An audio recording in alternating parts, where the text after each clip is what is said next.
दोस्तों, आज की कहानी की ओर बढ़ने से पहले अगर आपने हमारा चैनल सब्सक्राइब नहीं किया है तो कर ले और साथ ही वीडियो को लाइक जरूर कर दे। दोस्तों, क्या आपने कभी जंगल की गहराइयों में से आने वाली वो डरावनी चीख सुनी है जो रात के सन्नाटे को भी चीर देती है? अगर नहीं तो आज मैं आपको एक ऐसी ही कहानी सुनाने जा रहा हूं जो आपके रोंगटे खड़े कर देगी। यह है वेंडिगो की कहानी, एक प्राचीन शापित आत्मा की जो भूख से तड़पती है और इंसानों का शिकार करती है। यह कहानी शुरू होती है हिमालय की ऊंची पहाड़ियों में, जहां एक छोटा सा गांव बसा हुआ था। उस गांव का नाम था शिवपुर, जहां लोग रात के अंधेरे से डरते थे और बुजुर्ग कहते थे कि जंगल में एक राक्षस रहता है जो इंसानी मांस का भूखा है। लेकिन कोई इसकी सच्चाई जानता था या जानना चाहता था, जो कि वे हमारे नायक हैं, और उनका नाम है राहुल, एक साहसी युवक जो शहर से अपने गांव लौटा था। उसने इन कहानियों को मजाक समझा और अपने दोस्तों के साथ जंगल में शिव मंदिर की खोज के लिए निकला। लेकिन क्या उसे पता था कि यह यात्रा उसकी जिंदगी का सबसे बड़ा डर बन जाएगी। पर अब सुबह का सूरज चमक रहा था और राहुल अपने दोस्तों विवेक और सोनिया के साथ जंगल की ओर चल पड़ा। लेकिन हवा में एक अजीब सी ठंडक थी, मानो प्रकृति उन्हें चेतावनी दे रही हो। और सोनिया ने डरते हुए पूछा, राहुल, क्या हमें सचमुच जाना चाहिए?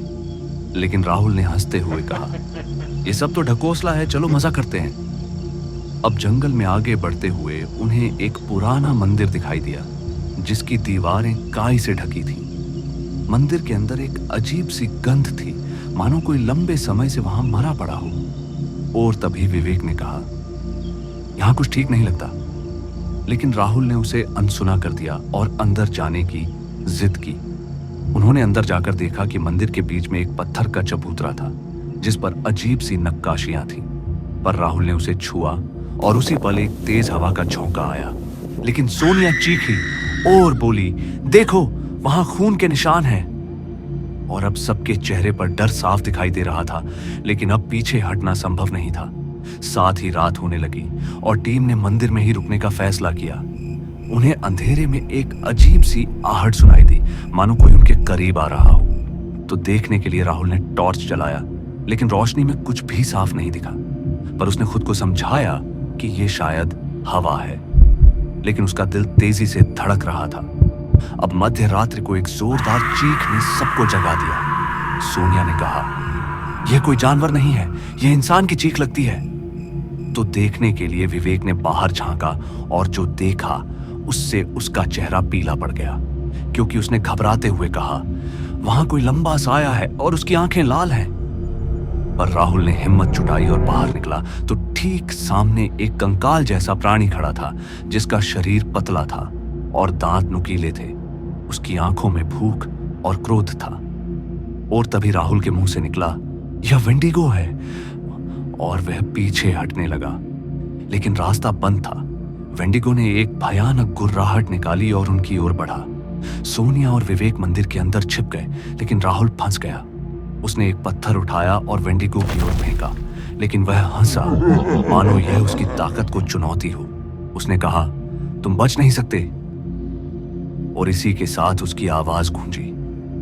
पर अचानक मंदिर की दीवार से एक पुराना शिलालेख गिरा और उस पर लिखा था, वेंडिगो का शाप तभी टूटेगा जब उसकी भूख शांत होगी।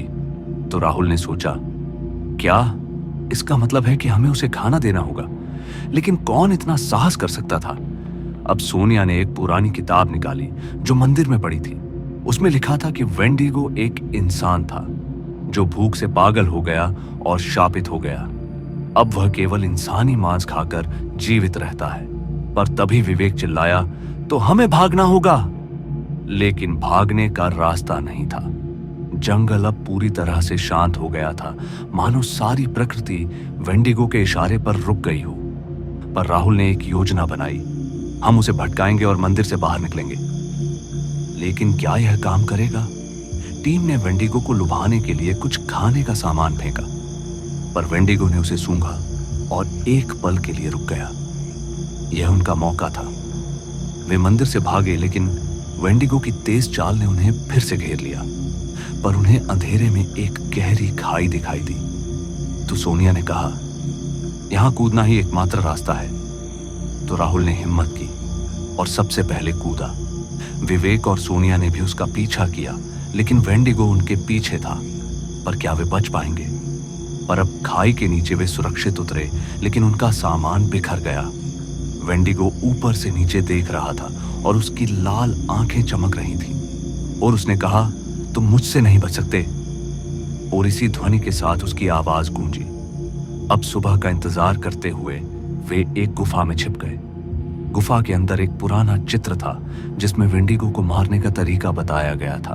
तो राहुल ने पढ़ा, हमें उसे आग से जलाना होगा, लेकिन आग कहां से लाएंगे?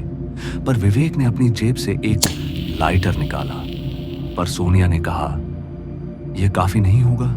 लेकिन राहुल ने कहा, हम जंगल से सूखी लकड़ियां इकट्ठी करेंगे। पर क्या वे वेंडिगो से पहले यह कर पाएंगे, या वह उन्हें ढूंढ लेगा?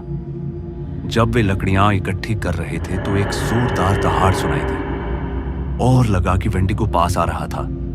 राहुल ने जल्दी से आग जलाई और सोनिया ने चिल्लाया, वह यहां है। तभी वेंडिगो ने गुफा की ओर कदम बढ़ाया और आग उसकी ओर बढ़ी।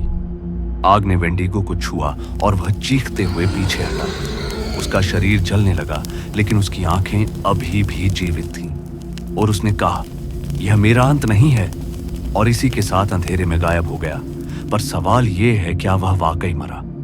अब टीम ने राहत की सांस ली, लेकिन उनका डर खत्म नहीं हुआ। रात फिर से शुरू हुई और एक अजीब सी हवा फिर से चली। तभी सोनिया ने डरते हुए पूछा, क्या वह वापस आएगा?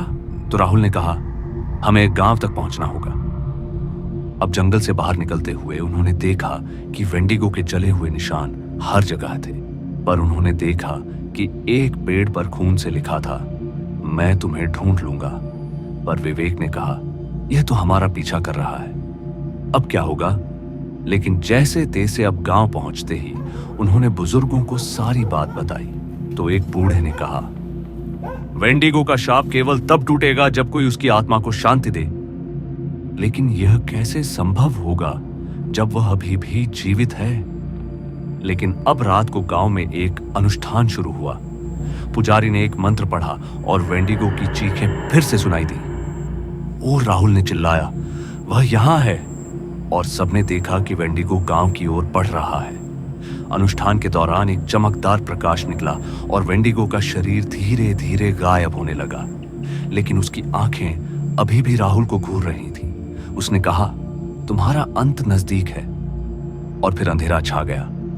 अब सुबह हुई और वेंडिगो गायब था। गांव वाले खुश थे, लेकिन राहुल का मन शांत नहीं था। उसे रात को सपने में वेंडिगो की आवाज सुनाई दे रही थी। पर क्या यह सच था या उसका डर? अब दिन बीतते गए, लेकिन राहुल को लगता था कि कोई उसे देख रहा है। एक रात उसने अपनी खिड़की पर खून के निशान देखे और उसने सोचा, क्या वह वापस आ गया? और उसका दिल तेजी से धड़कने लगा। अगली सुबह गांव में अफवाह फैली कि एक और व्यक्ति गायब हो गया।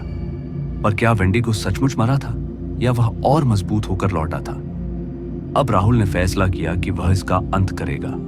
वह फिर से जंगल गया, इस बार अकेले। मंदिर में उसने वेंडिगो को बुलाया और एक भीषण लड़ाई शुरू हुई।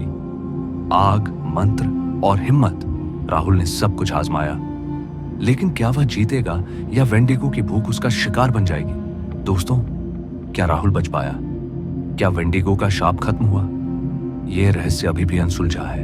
अगर आपको यह कहानी पसंद आई तो लाइक करें, सब्सक्राइब करें और कमेंट में बताएं कि आप अगली कहानी में क्या सुनना चाहते हैं।